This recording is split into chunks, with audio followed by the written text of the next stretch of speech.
Eder, Mech, Pallister.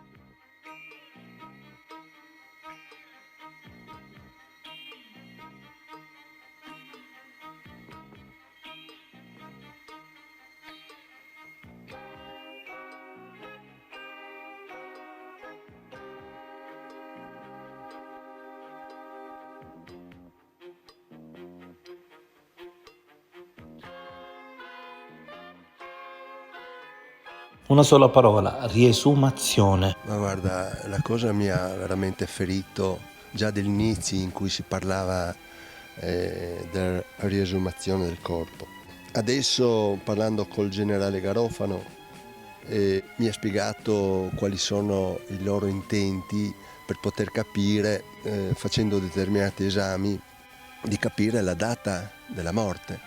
Perciò ben venga, io chiedo pietà un pochino a Liliana, scusa per tutto quello che ti fanno e quello che dovrai subire. Io spero quanto prima di riuscire a fare quello che tu desideravi, cioè la cremazione e spargere le ceneri in mare.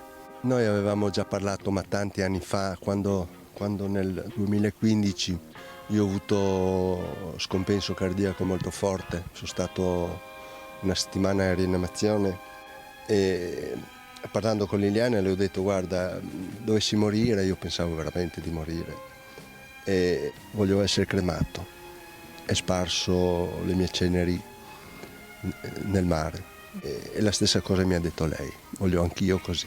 Parlando giorni prima col fratello, gli dicevo: guarda Sergio, io anni fa che parlavamo io e Lili, io mi ero espresso, dicevo: guarda, se a me dovesse succedere qualcosa vorrei essere cremato e le ceneri sparse dove vuoi tu, no?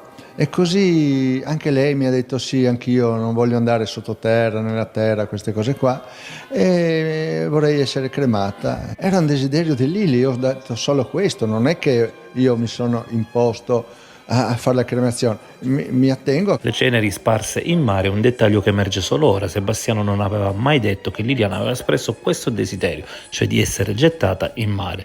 In ogni caso, da quando si parla di riesumazione, Sebastiano non è più lo stesso. Questa riesumazione dovrebbe dare, con degli esami nelle ossa di Liliana, il fatto che se sia stata congelata o no.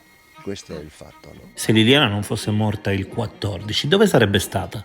Ma no, io su questo non voglio neanche commentare, perché sono state dette troppe cose, troppe insinuazioni, troppe cose che comunque aspettiamo quello che ci diranno gli inquirenti, tutto qua.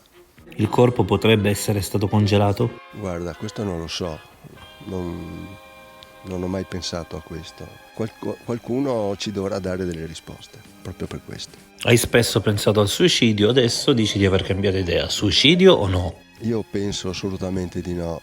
Lei non era, come dire, non era tipo, aveva una sua dignità, un suo carattere, amava la vita, eravamo felici, avevamo appena sistemato la casa, anche perché se aveva dei problemi, secondo me me li avrebbe detti. E non credo, Liliana non era tipo, non so cosa può aver scatenato dentro di lei qualcosa. Io non credo assolutamente nel suicidio, non lo crederò mai, guarda. Allora qualcuno le ha fatto del male? E questo ce lo diranno gli inquirenti, dai. Purtroppo da tempo Liliana si era innamorata di quel grande atleta che corrisponde al nome di Claudio Sterpin. Beh, non esiste per me questa storia d'amore assolutamente. Liliana non mi ha dato mai qualche sintomo, qualche cosa che potesse portare a questo.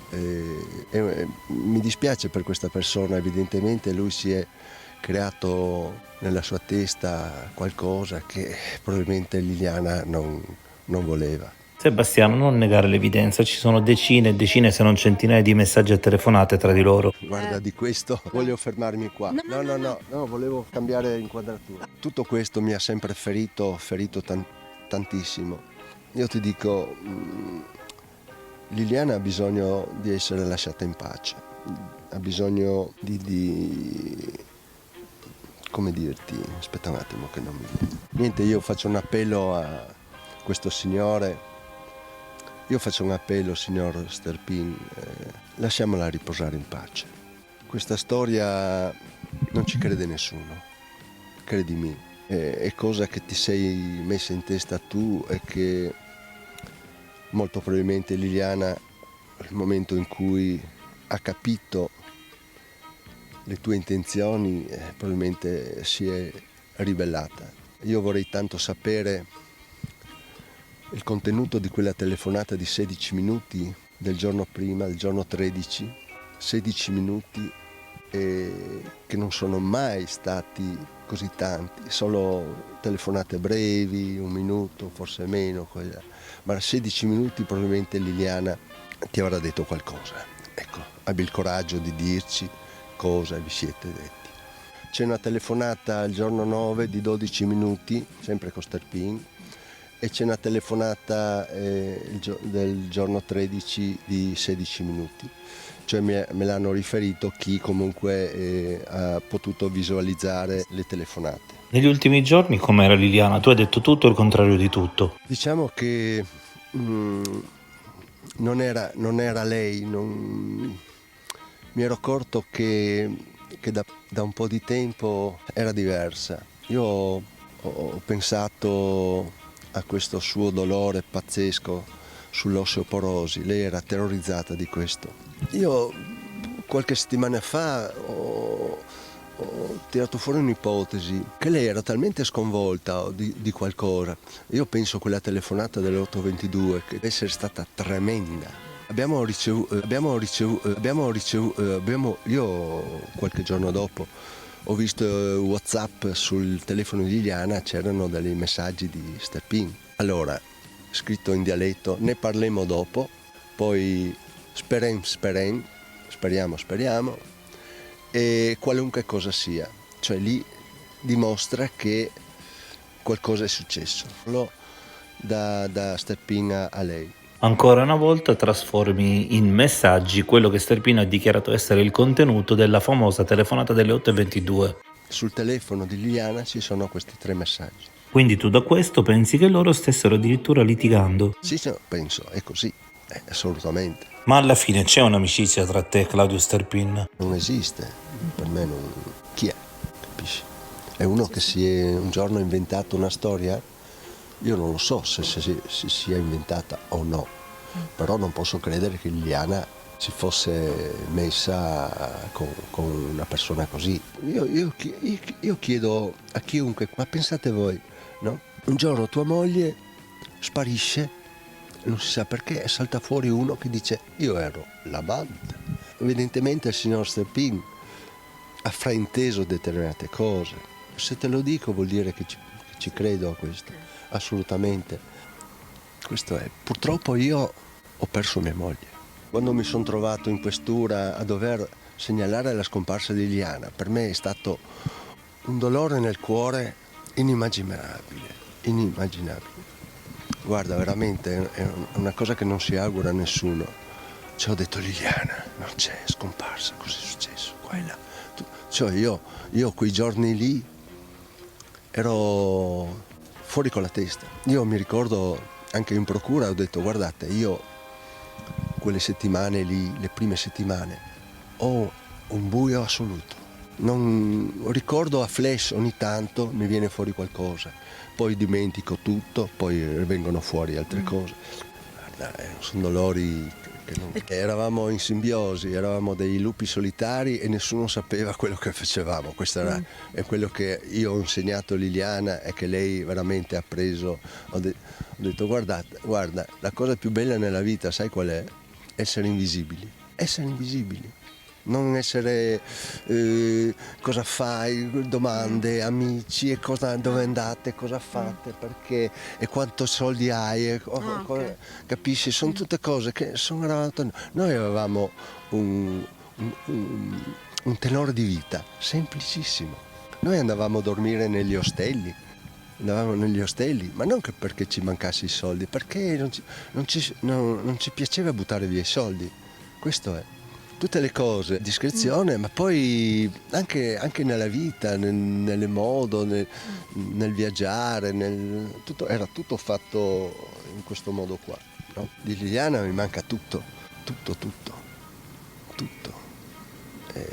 Mi si è fermata la vita, anche se io continuo.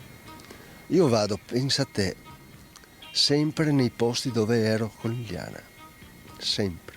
Vorrei fare un appello a mio figlio. Ho detto: Pier Giorgio, tutto questo, quello che è successo, veramente ti ha creato grossi problemi, lo so. Non è colpa mia, Pier Giorgio. Cominciando dal 30 dicembre che sei rimasto bloccato sulla strada del Vallone, hai chiesto il mio aiuto, io ho chiesto qua e là, come sono andate le cose. Comunque il messaggio era: ecco aspetta un attimo, com'è? Il blocco un attimo, aspetta, come si dice, lui è stato accusato di essere complice, è stato trattato come il complice di Sebastiano, e poi successivamente ti hanno fatto il DNA, ti hanno messo sotto controllo i telefoni, sei stato massacrato di tutto e di più. Veramente sei un ragazzo meraviglioso, hai una bella famiglia, guarda, mi dispiace tanto per quello che hai subito. Purtroppo non ho potuto fare niente per aiutarti in questa occasione, guarda. Niente. L'altro anno, il 16 giugno, ti ho chiamato al telefono per il tuo compleanno e mi hai detto: papà, fammi un regalo e non telefonarmi più. Io l'ho chiamato parecchie volte ma non mi ha mai più risposto.